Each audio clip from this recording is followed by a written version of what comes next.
Hello and welcome to Deep Impact, a proud member of the Duff Network, where we dive deep into Wildbow's most bibliophilic work 5 years on. Coming up next is Elliot Diebold. And that was Urban Morehouse. And we are back to talk about Possession 15.6. Yeah. So, we're inside Rose's head for the whole first half of this chapter. And we see a continuation of last chapter where Mrs. Lewis appeared. Mrs. Lewis starts to summon something, presumably a demon, and Rose just shoots her. And that's that. Problem solved. Book over. Yeah, man. Arc 15. You know, we got rid of Faisal. He's gone forever. Yep. Miss Lewis is now dead. The barber is totally 100% stuck in the abyss, never coming back. Yep. Conquest is a big faker that Blake almost pushes out. I mean, it just must... Arc 16 must just be a big, long epilogue. Yeah, Arc 16 is them just hanging around and chilling out, finally getting to do all the things they didn't get to do because they were too busy, all that good stuff. Building a version of Johannes's domain that's, better. morally good, yeah. So Mrs. Lewis gets back up.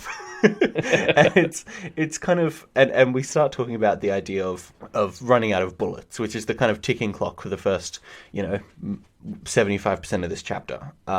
Basically, they just keep shooting Mrs. Lewis every time she starts to get up, and it feels like this variant of like a zombie movie, where the group is kind of trapped in a mall and they're slowly running out of bullets to shoot the zombie horde, and eventually that zombies are going to break through and everyone's going to die. But in this case, the zombie's just one person who won't die, and they only have like 4 bullets.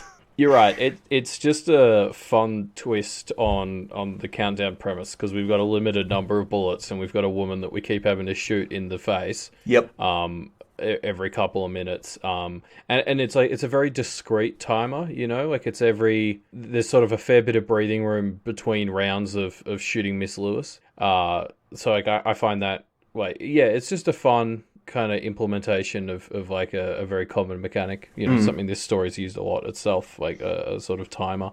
And it sets up that they have, some time to figure something out. And then I think the first time that Nick shoots Mrs. Lewis, he holds up that he only has 2 bullets left, and you're like, oh shit, we really don't have any time.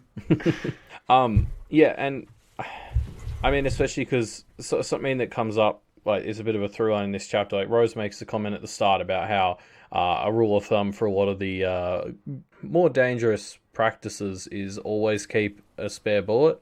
And obviously she decides not to do that this time. And Miss Lewis at the end is just sort of like, oh, I'm so sorry. I wish you had. I think that's half the fun of Miss Lewis is she kind of seems like she genuinely doesn't want to be. You know what I mean? Like every time she's actually interacted with Blake, there's been a lot of like, I'm honestly rooting for you, or I really do hope things work out for you and stuff. Like she doesn't seem to be malicious, but she also doesn't hesitate at all for a second to just fucking swarm them with motes later on. Yeah.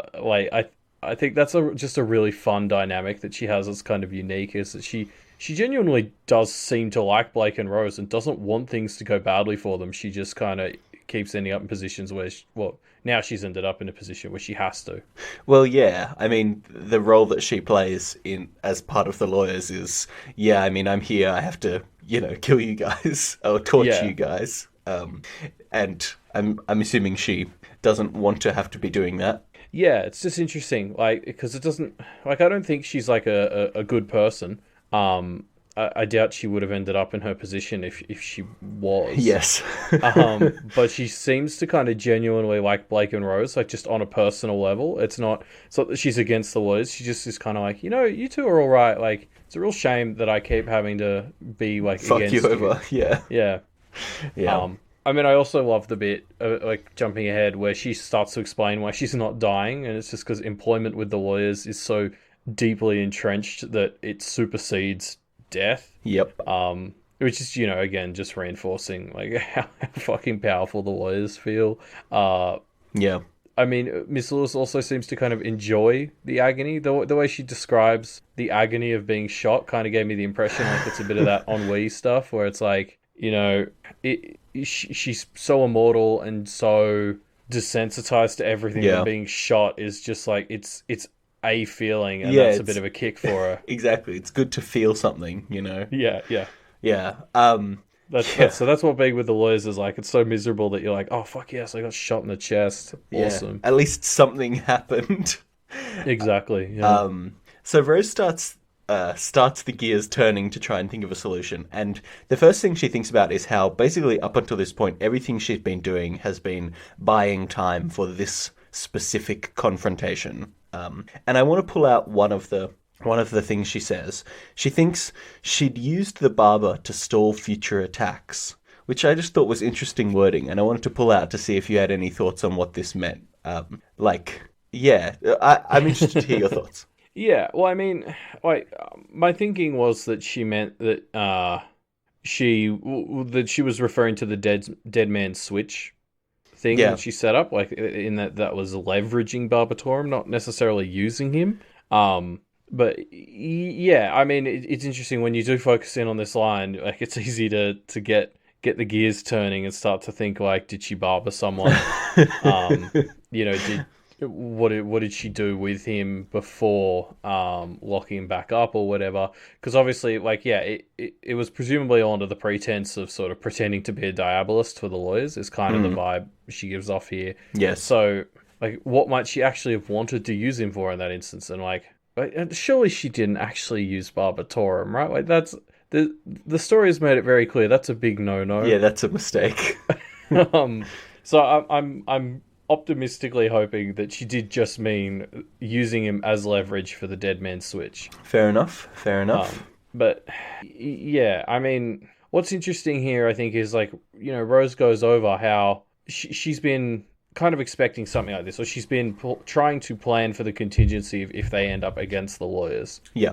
And so it's like, oh, I've been buying time and stuff. But I mean, as Peter points out later, I'm yet to see any fruits of that labor, right? Yes. It still feels very impossible, this fight. Like, the whole setup for this first half of the chapter is really that Rose can't win too much because then the lawyers will just send the actual people in to fight. Yeah. But she also can't lose. So she really is just kind of standing around stalling for time, trying to think of something to do. Yeah, and the thing I like about it is, you're right. It feels like she hasn't got any actual solutions from all the time that she's bought herself. She's still got to things that can stall, but nothing that can actually win. And also she like, can't do fair, anything that could win. So yeah, and I mean, it's fair because like it doesn't really seem like the lawyers are going to be easy to beat. I'm not going to blame her for not coming up with anything, but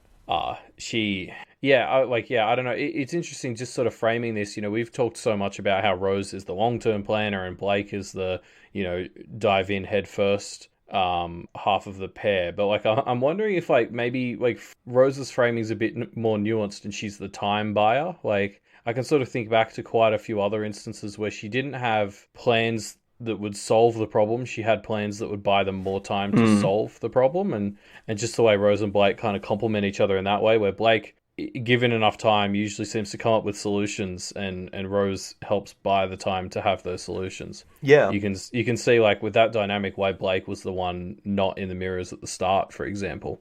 Yeah, true. That makes sense. So yeah, we're in Rose's perspective for this part of the chapter, and it feels so different to the way Blake's been thinking. Like, Rose is actually, like, jumping through possible plans, bringing things up, thinking about the ramifications of them, discarding ideas, moving through ideas, kind of trying them in her head, whereas Blake will actually need to try things out physically to explore them.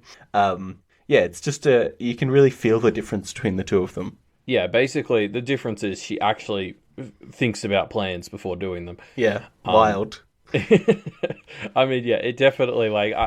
it was a much easier perspective for me to grasp, like just watching her list off all of like her ideas. I mean, like in some ways, like this feels a bit cheap to sort of say this, but like it took me back to reading Worm all those years ago. The way Taylor would sort of start to think like this, like Rose is very much that analytical mind. And it's a bit more relatable to me, but you could sort of see how she she has that moment where she's just like, yes, Ellie is expendable. And I was like, oh, what the fuck, Rose? Like, come on.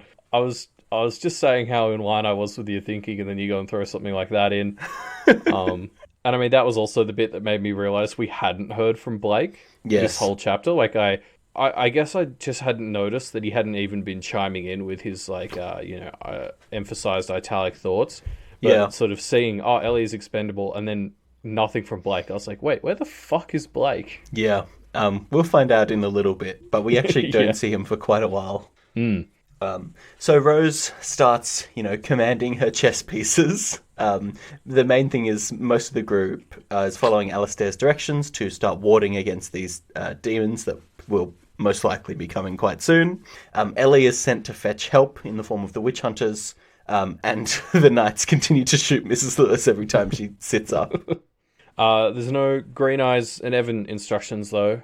I just think that's something that totally adds up, especially by the end of the chapter. The way that she just kind of says, "Do your thing," because they're Blake's, they're not hers, right? She doesn't really know how to interact with them. Well, yeah, I wonder if it's that she doesn't have something for them to do, or she thinks they won't follow her orders. I think it's interesting to think about why she doesn't give them a command. It's Pact. It's all True. It's all all true. of them. You mentioned this before, but I really do like the setup where they can't actually win here, because if they start to look like they're going to win, things just get way worse. Yeah. So it just turns into this situation of like, even if Rose does have a plan, she can't do it.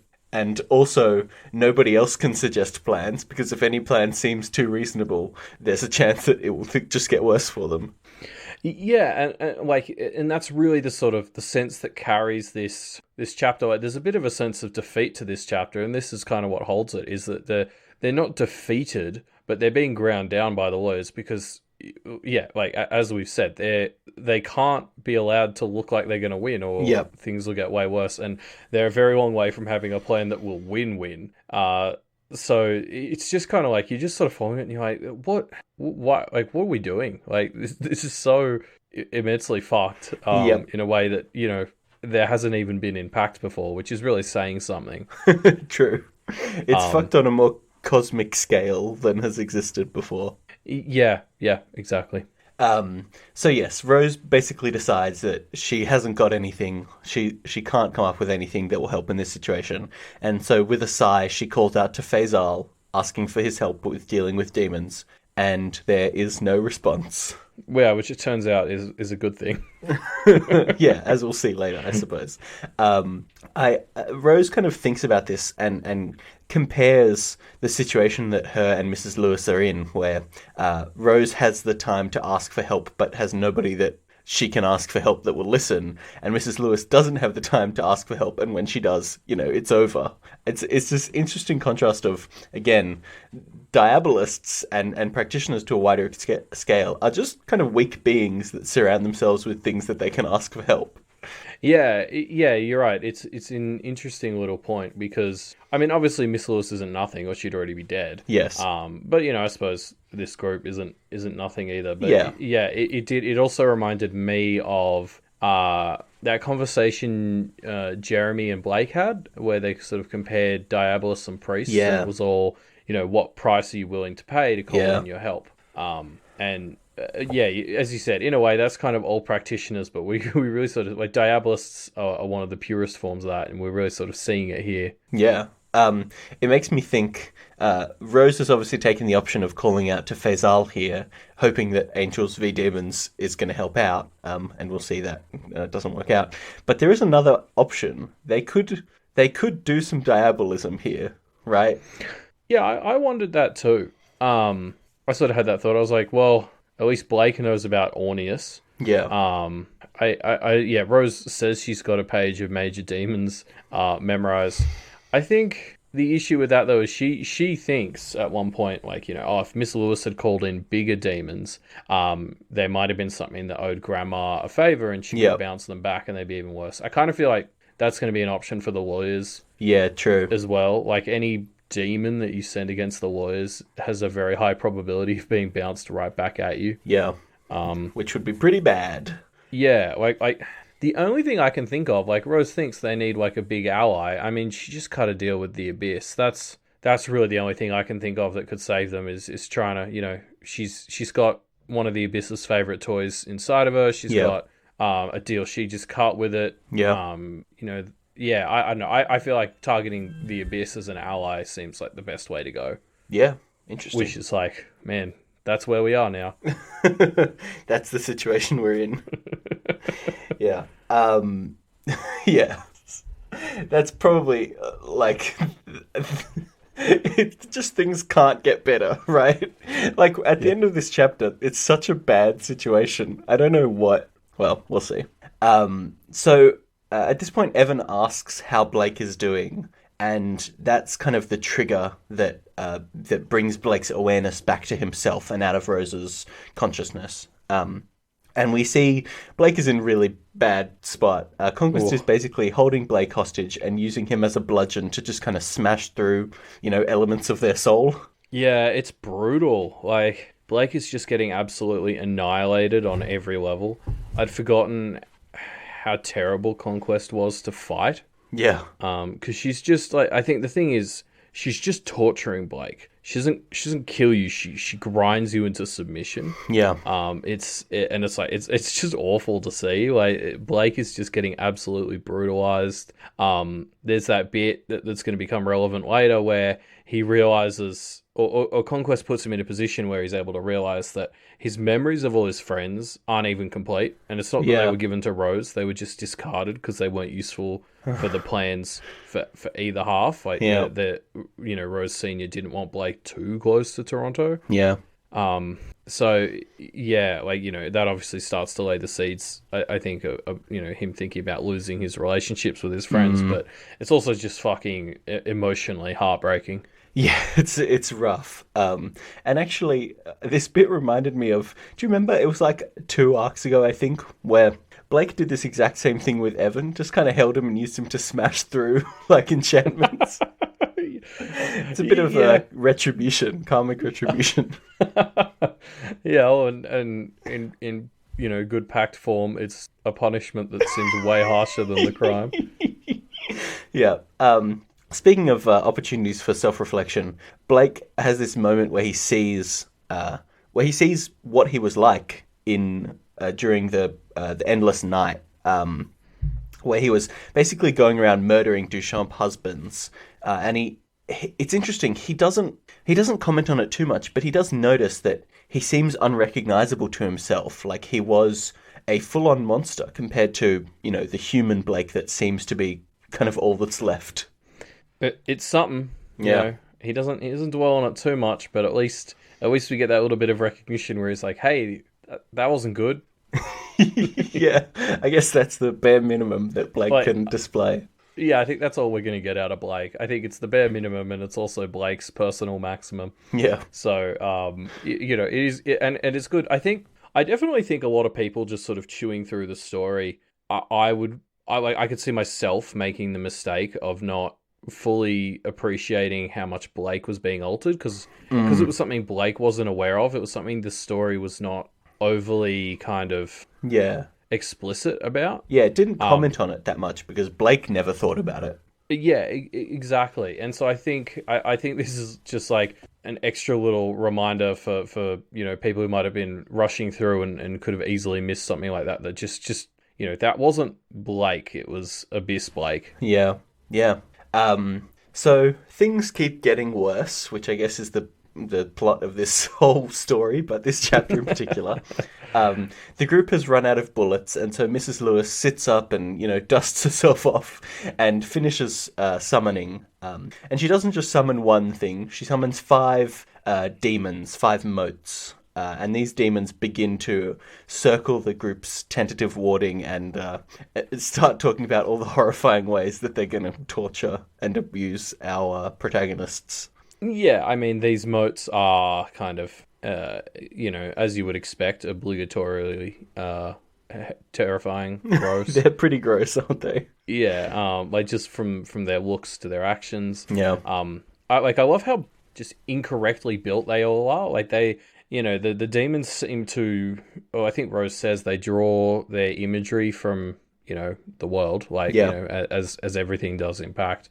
But like they seem to intentionally or as a consequence of what they are, it's built wrong. Yeah. Like, and that's something that's been consistent. I mean, something that, if you go right all the way back to Pa'uz, something that has been set up for moats in particular is they've got these weird ass baby features. Yes. Like they all look like, I mean, it's this demonic twist on the concept of reproduction. It makes me wonder if moats changed to be like that as humans took over, or were moats something that demons only started doing as humans took over, or like there's some interesting stuff you could explore there. But like, just thinking right back to Pose, I was just sort of marveling at how much of a grip on all this stuff Wildbow must have had when he was writing, the first 4 arcs of the story. Yeah, definitely. Yeah, on the topic of them looking like babies, Rose thinks about how demons kind of take form based on human fears, right? And so I assume the baby thing is just another way of making them freakier. Yeah, that's true. I mean, it's probably like a classic pact, 2 birds with 1 stone situation. Yeah. It makes them creepy as fuck, but it also like is appropriate imagery to draw from. Yeah, definitely. So yeah, the Mrs. Lewis basically summons a bunch of demons, and everyone starts freaking out a bit. But there's this one bit where Tiffany freaks out a little, as I think it's the 5th demon that's summoned. And I don't know what it is, but Tiffany freaking out really just drives home to me like, oh shit, things are getting real bad. It's not even that unusual, because obviously Tiffany used to freak out a lot when we were back in Toronto. And I guess she's calmed down a bit since then, but it really just hits home her kind of quiet horror that things are going bad. Yeah, like I think there's probably a few reasons, because I had a similar experience. Like I think Tiff is sort of the defensive one, and yeah, this sort of her freaking out takes place right after Rose and Alistair kind of comment on how the diagram is far from complete. It's gonna stop 3 to 4 of the choirs, and Miss Lewis has just pulled out her 5th moat. Yep. So assuming Miss Lewis is sensible, they're fucked. So yeah, like I think it's sort of that whole thing, and just having the sort of defensive person on the team just sort of be like, oh god, our defenses are shit, makes that hit home. Yeah, true. The fact that they're basically guaranteed to be fucked, I guess. Yeah. So at this point, Rose tells Evan and a few other people that they should leave while they can. If they can, they should leave. And Evan refuses. He refuses because of Blake. And Blake kind of draws strength from this refusal and from kind of his happy memories and the fact that his friends are here. And using this kind of power, he is able to start to fight back against Conquest. Yeah, Evan saves the day again. Tick on the counter. It's probably at around 45,000. Yeah, it's quite high. Yeah, and so we start to see Blake unlocking some of the spirit power that Conquest was a bit wary of, which presumably is the experiences and memories of his allies that he can kind of draw on for strength. Yeah. I mean, like, it just feels so packed the way Rose uses the Conquest influence on Evan, and Evan rejects it because his bond with Blake is too strong, and that empowers Blake. Like, it's that, the real world paralleling what's going on inside of Rose's spirit. Yeah, definitely. It helped. Like, seeing his connection to Evan be so strong makes him realize he's strong again. It's just so good. I also love how, as Blake's getting away, he notes that he's able to imagine that he has wings here, and he's like, "Oh, that's weird. I only had wings for a night, but I'm more attached to them than my arms." Yeah. But that's so not weird, right? Like, no, it's very Blake. Yeah, I was just like, well, of course you have wings, Blake. Like, in spirit, like, for want of a better term, you've had wings the whole time we've known you. Yeah, definitely. So Blake kind of makes some space for himself to get away from Conquest and tries to help Rose come up with an idea. But of course he can't speak, so the only way he can really communicate with her is by shoving memories into her consciousness, I guess. So he kind of signals to her that she needs to rely on her friends for help. And so he takes all of his memories of Alexis, Tiff, Ty, all of his friends, except Green Eyes and Evan, and he kind of pushes them into Rose's brain. And she's just kind of overwhelmed by the emotion of friendship and kind of realizes that she needs other people's help. I mean, this is just so tragic. Like, watching Blake throw away what has been his anchor for so long. Like, his friends have really defined his actions more than anything else in this whole story. And Yep. he's sort of doing this to save them, obviously, but he's out of body to give up, and so he's literally giving up parts of himself. Yeah. Like he just was. The memories of his friends was the thing that just gave him strength to escape conquest, right? So it's very clearly, literally saying to us, Blake, you are giving up the thing that is giving you some measure of power in your current state. And so it's clearly Blake is sacrificing more of himself to help the group. Like it is an extension of his self-sacrificing nature. Yeah, absolutely. And it's made all the more tragic by the revelation earlier in the chapter that half of those memories were gone already. Yeah. And so like there's kind of two ways you can respond to something like that, which is like, oh, it's already ruined. Or you can view the half that he's got as even more precious. And I feel like that's probably where Blake would land anyway. Yes, But definitely. He also knows that he sort of has to give them up here. Yeah. Yeah, and he does. It's interesting. So it's uncertain whether these memories that he's pushing into Rose are being given up from his perspective for good, or whether it's kind of him loaning his power to Rose in the same way Conquest has been doing. And I'm interested to see or to hear your thoughts on that. Yeah, well, I guess my understanding from what happened is, he transferred them across the fracture. And so they're sort of over there now. Presumably Rose could send them back if she wanted to, or maybe Blake could steal them. But I think one thing he notes is that like a third of them fell by the wayside. Yeah. So it's not like a free, there's a bank transfer fee, international currency fee. Yeah, the transfer when you fee move. takes off a third. Yeah, exactly. So like, I think this is something they can do from the looks of it, but it's pretty fucking costly. Yeah. Fair enough. So I guess we've got an arc for Blake to realize he can just shove like his whole self away. He's just going to continue to give up more and more bits of himself, right? Like that's the trajectory of this story. I mean, yeah, like it seems to be. I don't know. Like it's going to be interesting to see what Blake ends up as by the end of the story. Yeah. Because this feels like something. If he's in here much longer, this is like it's like his sympathetic magic, right? Like this is something he's going to try and do more and more, and that cost him more at the start than it did later on. Like the way this universe works, the more you do something, the less it seems to cost you. So hopefully that's still a thing, and if he continues to do this, it won't be costing him as much in the future. I hope not. So yeah, Rose gains the power of friendship and starts calling out to Faisal again, and everyone else kind of starts calling out too, all of her friends. And it works. Faisal appears, but he's no ally, obviously. He basically tells Mrs. Lewis, oh yeah, these guys are annoying. Do you want help to deal with them? And it's kind of like, oh wait, yeah, Faisal is an enemy. Why did we think this would help? Yeah. So for starters, I just quickly want to touch on again, like we talked about how heartbreaking it is that Blake is giving up all of his memories of his friends.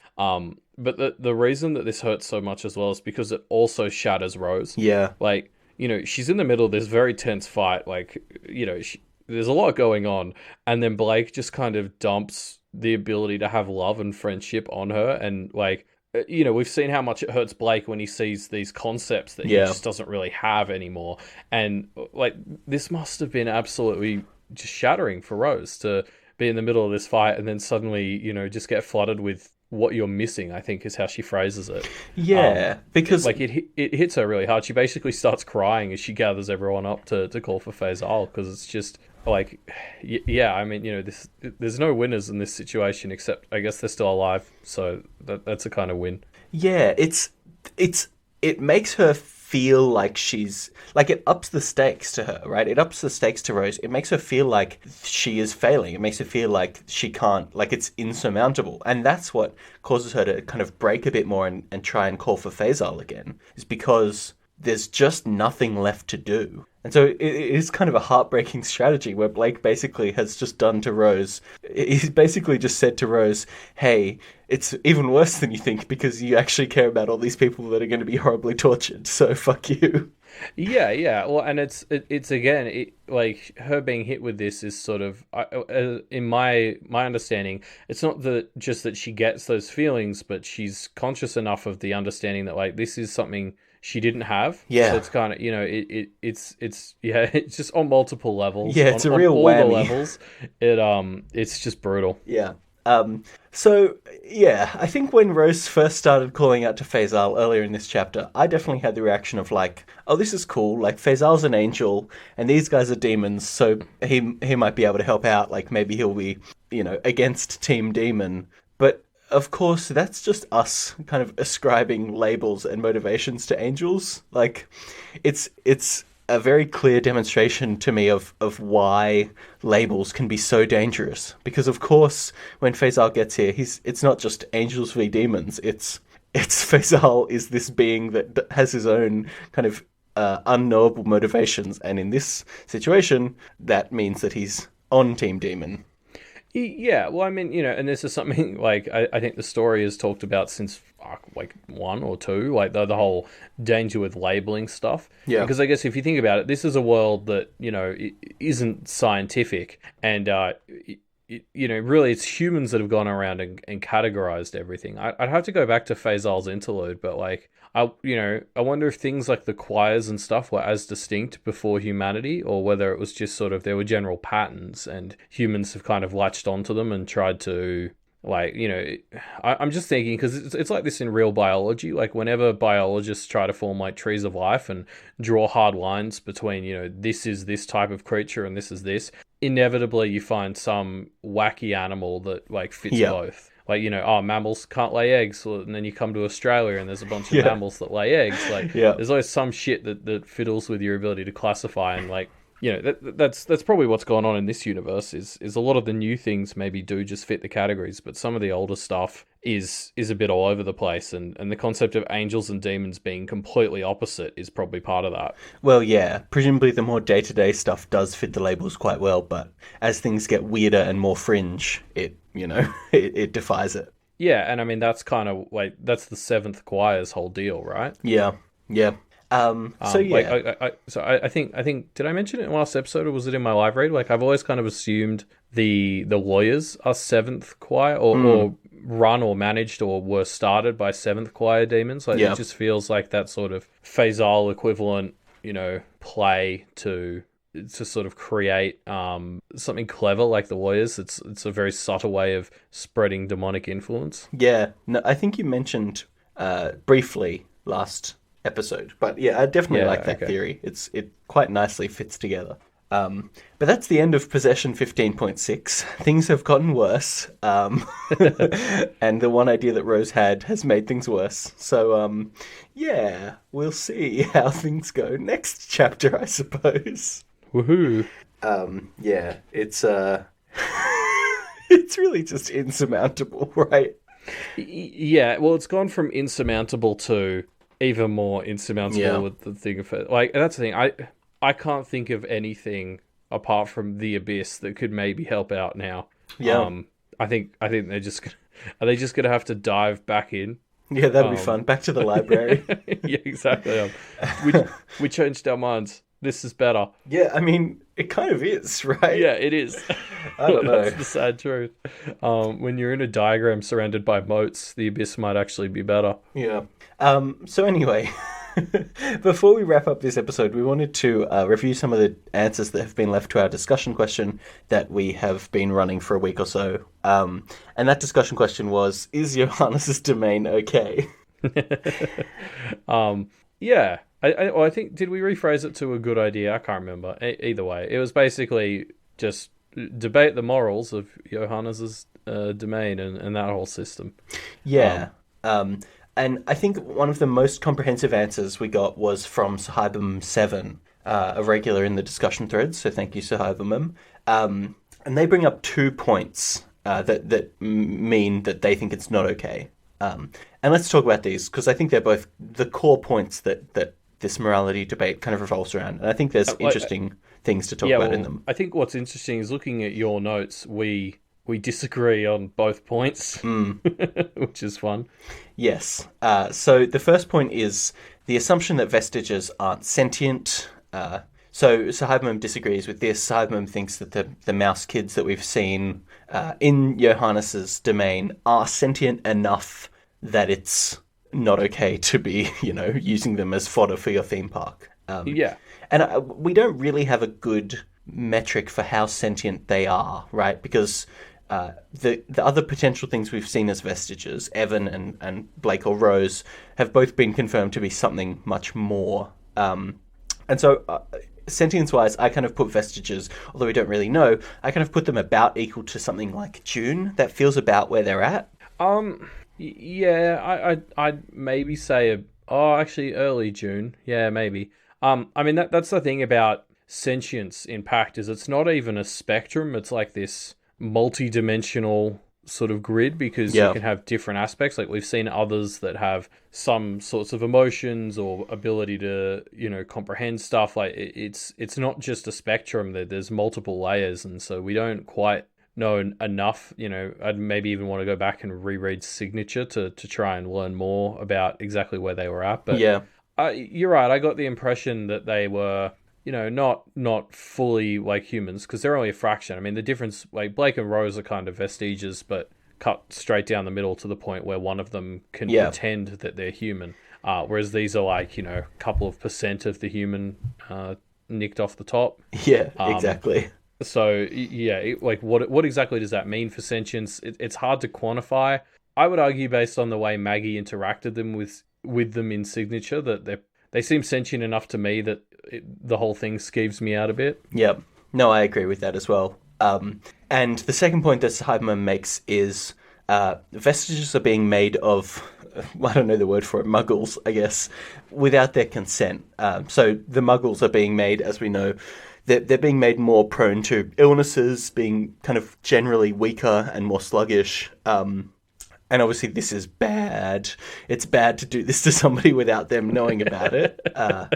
So yeah, I do agree with both of these points. But the thing is, these are kind of skeevy costs, but I don't know if they're bad enough to outweigh the benefits here, right? Like, Johannes's domain is obviously a trade-off. It's a pilot program for a new thing where, others don't feast on the actual humans outside of the domain. They get to feast on these vestiges instead, right? And I kind of see it as a bit like an insurance policy, right?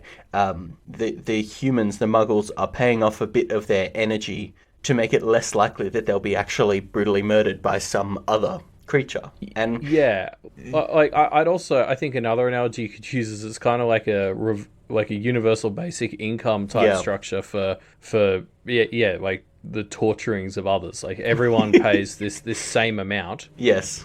And then the whole idea is that nobody gets blaked, basically. Yes, exactly. It kind of spreads out the pain across an entire population rather than just the unfortunate souls that get hunted down by a goblin or a djinn or whatever. Yeah. As you sort of touched on, like the lack of consent makes it just feel a little bit ickier. Yes. The thing to keep in mind, though, is how do you get somebody, a muggle, to consent to this, right? Because the only way to do that is initiating them. And then that's even worse, surely. Yeah, because exactly. That's the thing. Like the whole lack of consent initially led me down the line of thinking of like, well, this is how like totalitarian government starts, is Johannes making this decision for everyone. But yeah, something that doesn't exist in the real world that he has to lean on here is the argument that getting them to the point where they can consent to this is in many ways much worse. Yes, is worse than having their unknowing consent, Yeah, like it's such a fun mess, because like I think on paper this whole idea of like universal basic suffrage, universal basic suffering, is fine, but like it's just ideally you want the consent, but like I think that's the bit where I start to get really flip floppy. Like every time I think on it, I'm like, oh, but you kind of need it. Oh, but like it kind of makes it worse. Get it. Yeah, I feel like I've come down on the side where yes, it's skeevy, but Johannes is basically doing the best possible avenue of this that exists with all the weird constraints of the Pactverse. Yeah, probably. I mean, what's interesting is like, whenever we do these sorts of like the bonus bit we did last chapter on spiritual possession, and you see that like in modern Western culture or whatever, like as things have gotten more science based, we've left a lot of superstition and stuff behind. Yeah. But those things used to be more common. So, like, were those people, like, if you go back to, like, an ancient tribe that believes in spiritual possession, did everyone there count as initiated? Were they much more vulnerable Yeah, to others interesting. because of it? Is there a way to, seed a superstition like this in a way that doesn't quite count as initiating people, but, lots of things like, oh yeah, I get sick a lot, but it's because I'm, paying tax to the spirits so Yeah. they don't make things worse. And if you could somehow seed that superstition, well, because it's not a superstition in the Pactverse, it's actually just true. Yes. Um, and if you can do that in a way that doesn't count as initiating them, maybe that's the way you can try and go about it. Well, your comparison to the universal basic income gives me another idea where you just kind of assess whether somebody believes in, for example, paying tax for like public run healthcare, right? An example that's relatively similar to this. And if they do believe in that, it stands to reason that if they knew about this, they would consent to it, and then kind of take that as like a kind of analogy of consent. Yes, you can try and better approximate whether they would give consent, which I guess is something. Yeah. So Haberman thinks about whether Johannes could have recruited more practitioners, and so they're already in the know, and then they can opt in to giving their consent, which is another solution. But I think it just would be doomed to fail, right? One, practitioners are a lot less common than muggles, and two, practitioners are a lot more cautious of things like this, right? Like, Johannes is already a bit of a creepy motherfucker. So if I was a practitioner, he came up to me and said, "Hey, give me some of your power and we're doing this thing." Like, I don't know. I think he would have a hard time finding allies for that. I feel like it would be destined to fail. Yeah, I can't help but agree. I can't really see many people signing up. Although in saying that, oh, actually no, you know what? He did try. He had pretty good outreach. In general, actually. I guess I think the thing is in general, like you in some of these metaphors, you view practitioners as the already wealthy, the people with more power than everyone else, who kind of have more to lose by signing on to something like this. Which is part of why it was sort of never going to work. Yeah, and I guess the answer is yes, they could pay in more power, and that would be a better solution. But it's the same thing that we face in today's society, where they're greedy, right? Like, practitioners are inherently greedy. Yeah, the ones with the power, it defines them more, and it's harder for them to give it up. Yeah. Yeah. Yeah. And Johannes did do things like reaching out to a bunch of people and making them quite good deals, right? Yeah. And obviously that didn't work for other reasons, Faisal being the main one, I think. But I don't know. Maybe that would have been a good middle ground there. I'm not sure. Yeah, I think so. So we also got an answer from David L. Hunt, who kind of accepts that this is a very Wild Boar style moral dilemma, and even if an answer does exist, it would be too hard to find it. So let's put that aside for a second, which I think is a fair response. Yeah, well, I mean, that's a huge part of why I enjoy all these stories so much, is because Wildbow manages to concoct these situations where it doesn't feel like there's a right answer. Yeah, is it okay to... Well, I won't say that. That's a worm spoiler, but there's a lot of stuff like that in these stories. So what David L. Hunt does talk about is a kind of interesting side question here, which is, what happens with the domain now that Johannes is dead? Does that just mean that all the powerful others that were there are basically now just kind of open season on the unsuspecting town? Yeah, because... Yeah, you're right. Johannes, from memory, in the Faisal interlude, set it up so that he would cede ownership when he died. Yeah. So presumably it's deteriorating or like sinking into the abyss or something. And you're right. Like that's kind of a unique thing. Like aside from the greater morality of Johannes's domain, this is an implementation error. Yeah. Where he's kind of left himself without a successor and probably left this place in a position to just get completely fucked over. Like, yeah, I would expect it, if it is sinking into the abyss or something, all the big others are kind of escaping and now they're just on the prowl. Yeah, again, exactly. Which is they're all centralized. Arguably back to status quo, Yeah. technically. So yeah, I guess it's not worse. I mean, I maybe a bit more concentrated in the short term, but then again, the rest of the town's already sinking into the abyss as well, so the others probably aren't going there right now either. Yeah. So yeah, I don't know. I like, I don't even know if we'll get to see that. We're a little busy with other things. I don't know what's going to be happening with Johannes' domain. Yeah, it is just, at worst, taking things back to the status quo, right? So I guess it's fine. I think Hopefully, when things were better, this was probably a bit of a contingency plan for Johannes, right? Like, similar to how the Thorburns have Barbatorum, and if you kill the Thorburns, you unleash Barbatorum. I'm sure Johannes had set up something Yeah. like that, where it's like, hey, if I die, a bunch of big others you're going to have to deal with, and it's not worth your time, so just let it be. Yeah, yeah. But like, I mean, that's the domain was always tied to his life. Like from memory, in in that ritual, he sort Yeah. of said he had no plans to have heirs, and so it would go on his death, which kind of means unless he had plans to make himself immortal, which given the amount of power he had access to at the time, maybe not out of reach. This was always something that was going to happen. Like if it worked, it would kind of, and he was still going to die. Then it turns into a bit of wait, what now? Yeah, yeah. So that takes us to the end of our discussion question, Elliot. And so, what's the answer? Yes or no? Is Johannes' domain okay?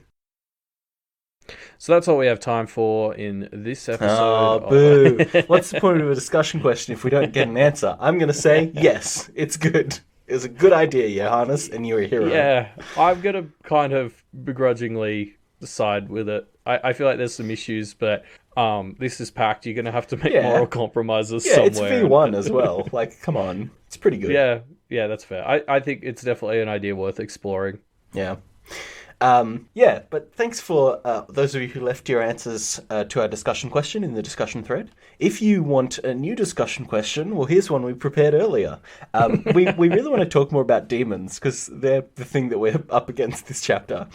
So we thought it might be cool for people to find demons that they, or just evil spirits, I guess, more generally, that they liked and talk about them from a Pact lens. So the question, the official wording here is, pick a demon or evil spirit from any folklore and explain what it might do in Pact and which choir it might belong to. So get your best demons ready and let's discuss them in a week. Yeah, yeah. So just any evil spirits or anything that have shown up in any mythologies that you like and you think might be a demon in Pact. Talk about how you think they might manifest in the story. We've talked about what was that Pokedex of Solomon demons. That could be a good place like to the start. Key of Solomon, I think. Something like that. So there's tons of places you could probably go digging if you don't have any ideas. But hopefully this is just a fun little world building exercise for everyone. Yeah, cool.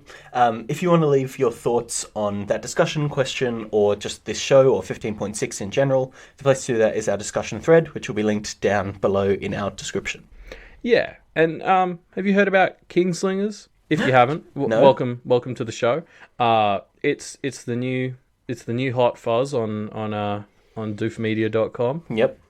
It's Matt and Scott diving into the Dark Tower book series. Starting with The Gunslinger is the first one. And so it's just getting started, so now's the time to jump in. Yeah, the first episode has been released, so now I can finally go and read chapter 2 of The Gunslinger and see what happens next. Important note is that Kingslingers only exists because we were backed by patrons and patrons requested this show. So thanks to our patrons. And if you want to become a Doof patron and help us make more cool stuff, go to patreon.com/doofmedia. Yeah, there's a bunch of different tiers on there. So, for example, the $10 tier gets you access to everything in the lower tiers, as well as special bonus content that all of us do each month. So, I actually just released mine for this month, which is a work in progress. My sisters and I have been streaming some video games together, and we're looking at editing those and formalizing it a bit more. And so I put that sort of up on Doof to get feedback from our $10 and above patrons. Yeah, a lot of our community has been talking about doing more games-focused stuff for a while. You know, we do some Doof plays every once in a while, but if you want to see some more games-related content, jump on the Patreon and support us, and you get some cool games bonus content from Elliot, so that's good. Yeah, it's definitely where, at the moment, I think a lot of our more experimental stuff starts. Yes.